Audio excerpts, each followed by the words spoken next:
Hi everyone, Wythany Sick Tano here, the internet's busiest music nerd, and it's time for a review of this new The Dare album, What's Wrong with New York? Here we have the debut full-length LP from Mr. Harrison Patrick Smith, singer, producer, multi-instrumentalist, songwriter under the name The Dare. One of my most anticipated albums of this year so far for several reasons. For one, the hilariously witty and aroused viral single that was popping off not too long ago, Girls, which kind of sounds like a song that LCD Sound System's James Murphy would write if he were just so incredibly horny. There was also the very enjoyable Sex, both of which landed on a recently released EP that has an eyesore of a cover, Jesus Christ. But yeah, given the vibes and the most successful track so far, it's kind of hard not to presume that Smith would, from this point, just kind of spiral into obscurity as LCD Sound System with just a really big hard-on. However, the Dare's visibility just escalated from here, not only with a signing to Republic Records, but also a pretty massive production credit on one of the biggest tracks from Charlie XCX's Brat album cycle, Guess, a song that had not only a music video that featured him, but a Billie Eilish remix, for Christ's sakes. It doesn't really get bigger than that. But again, even this track still feeds into this reputation as somebody who just kind of makes titillating, aggressive dance anthems. I mean, even the first and most talked about proper single from this album, Perfume, has kind of erotic undertones to it. Now, look, I don't draw all of these LCD parallels to diminish Smith's creative efforts. I mean, after all, Guess and Perfume are two of my most spun tracks this year. Plus, I mean, in the promotion of this album itself, this whole, like, New York indie sleaze revival thing is an angle that has very much been embraced. Just look at the title of this record. It's a really ballsy move to pick something that would make you sound like some kind of dime square DJ legend, when in reality, Smith has only recently relocated to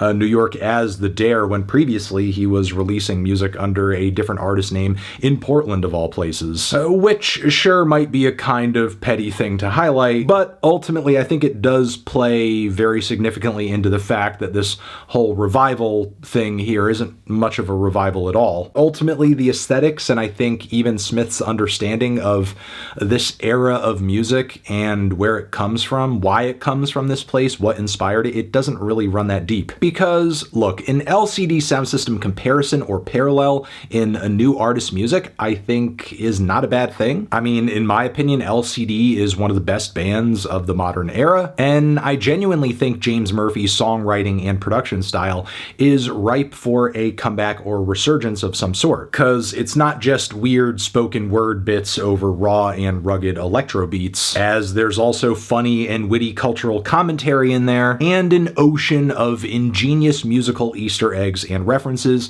that pull from everything to the most obscure post-punk and techno singles out there you can possibly find, to some of the best and biggest anthems from Bowie and Talking Heads. The decades James Murphy spent as an avid record collector and DJ clearly had a profound impact on his songwriting process, and sadly The Dare on this record doesn't feel like he's working from that kind of rubric at all. At best, what we get on this album is like just a pale imitation of a series of imitations that we're already getting from LCD, but this time we just have a narrower approach to lyrics and melody and instrumental palettes. Singing as well. In fact, I would actually say I don't really feel like the singing on this record is all that representative of James Murphy's style, as I feel like it has more in common with this very kind of shouty, flamboyant vocal delivery that was very prevalent with a lot of dance punk bands at the time, be that Death from Above 1979, or like, you know, Does It Offend You? Yeah, and many, many, many more. I mean, that's pretty much the song Good Time in a nutshell, and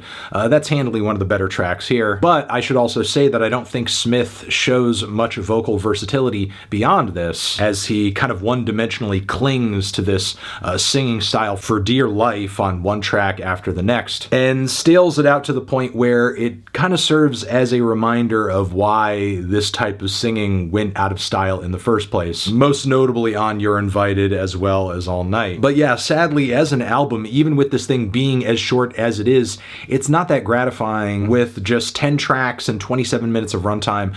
Clearly, Smith is not trying to go above and beyond or take us on much of a dance journey with any of these grooves. He completely fails to prove he's not a one-trick pony on this record, as pretty much any song that drifts away from the aesthetic and lyrical appeals of Girls or Perfume kind of falls flat on its face. I mean, the two attempts at ballads that Smith makes on this record are two of the most tedious listens that you will have this year. Those would be the tracks Elevation as well as You Can Never Go Home.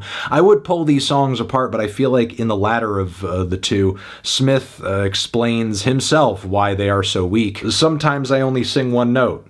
Yeah, sometimes I steal what others wrote. Yeah, he does literally say that, even if it is, like, ironic. I mean, the irony thing doesn't work as well when there's maybe just, like, a bit too much truth to the joke. And while I do think the sexy ragers peppered throughout this track list are a bit more fun in comparison, some of the lyrics read like something that a lot of people would post and make fun of on the I Have Sex Reddit. Yeah, unfortunately, the biggest bangers on this thing we've kind of already heard as singles, with the one exception being the track I Destroy Disco, which does genuinely have some great production behind it with lots of throbbing, gurgling bass, braggadocious lyrics that are genuinely charismatic and kind of humorous. But yeah, for the most part though, the Dare's 2000s New York aesthetic imitation thing is just as hollow as the cheap suit sunglasses look that he attaches to it. If there's really any hope for Smith and the Dare creatively past this point, we're going to need him to really build on what was presented here with more interesting song structures, better lyrics, a superior sense of melody, and a host of other things, but those should be prioritized, as I kind of feel like this record is